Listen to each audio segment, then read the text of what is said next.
FM Comedy Club. Comedy Club. Comedy Club. Le Comedy Club avec Eric Lecoultre. Comedy Club. Le One FM Comedy Club. Et on est très heureux de le retrouver pour cette rentrée. Eric Lecoultre, de quoi vas-tu nous parler pour ta première de la saison ? Ça me fait très plaisir d'être là. J'ai envie de commencer cette chronique par un petit quiz rigolo. Voilà. Qui a dit la phrase suivante ? Il mange les chiens, il mange les chats, il mange les animaux de compagnie. Réponse A, un personnage de la série The Walking Dead en pointant une horde de zombies. Réponse B, le petit Timéo, 8 ans lors d'un jeu à la récréation. Ou réponse C, un candidat à l'élection présidentielle de la plus grande puissance mondiale. Et vous l'avez deviné évidemment, il s'agit de Donald Trump lors du débat présidentiel américain qui a eu lieu la semaine dernière. Mis en difficulté par Kamala Harris, son adversaire démocrate, il a sorti cette fausse info raciste sur des migrants qui mangent des chiens dans l'Ohio. Ouais.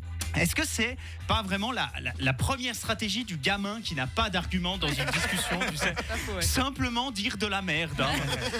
Ouais, ok. Bah toi tu bouffes de la tarte au chaton, voilà. Okay. La deuxième technique qu'il aurait pu employer, c'était de se boucher les oreilles et de dire très fort na, j'entends plus rien du cul. Bravo Donald, très mature pendant le débat. Après c'est vrai que Trump n'est pas en grande forme en ce moment. Juste avant l'été, il avait débattu avec le président Joe Biden et à l'époque, il l'avait largement emporté.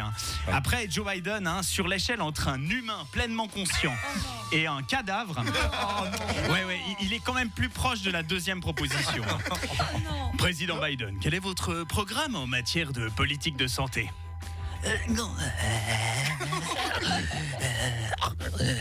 Je ne suis pas sûr d'avoir compris votre dernière mesure, président Biden.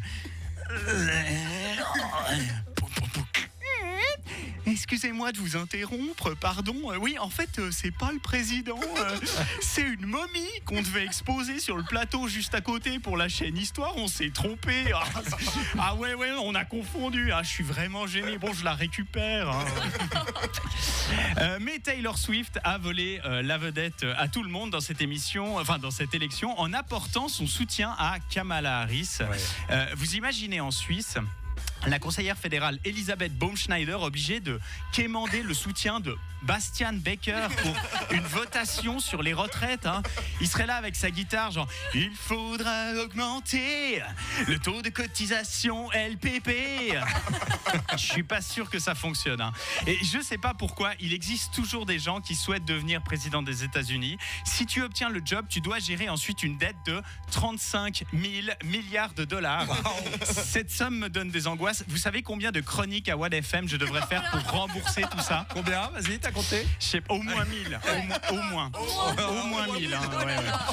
C'est énorme. Mais c'est surtout que président des États-Unis. C'est bien payé, il faut qu'on ait investigué. Parce que là, j'avoue, j'ai pas fait le calcul, je dois vous l'avouer.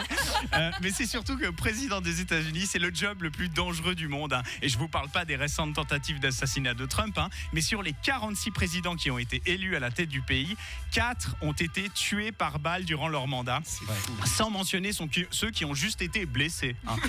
4, soit un taux d'assassinat de près de 10%. À ce tarif-là, je préfère encore devenir narcotrafiquant au Mexique ou dresseur de requins blancs dans un cirque aquatique.